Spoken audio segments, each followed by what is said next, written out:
Hello viewers, welcome to my technical hands new tutorial, and in this tutorial you will learn that how you can remove background from your image.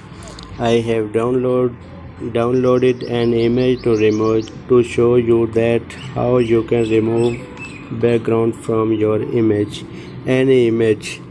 I download this image to show you that how can you remove that background from image.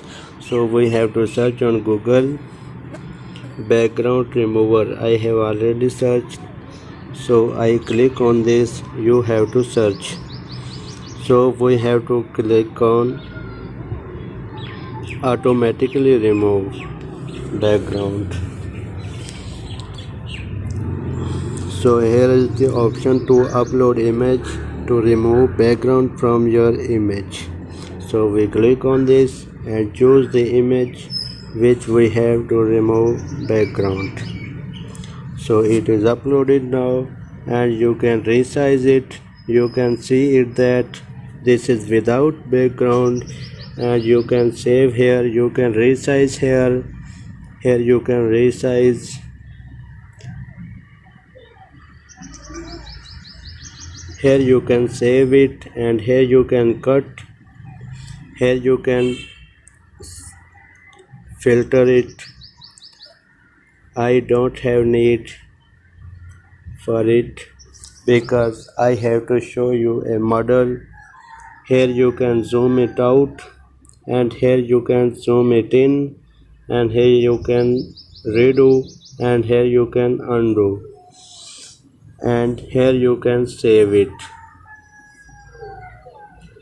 So if you want to download it with high resolution, then you have to purchase it. So I am going to do it free to show you. So I have to click on download in low resolution. So it is downloading now. You can see that downloading is completed, and we can see by checking on open option. You can see that this image is without background now. So with this I show you that image without background in my gallery, and you can see this with image with background, and this image is without background. You can set any background behind this image, behind your image, behind any image which you want to remove, or set another background on your image. So we have, let's meet in next tutorial. So subscribe my channel, like this video, and write a sweet comment like you.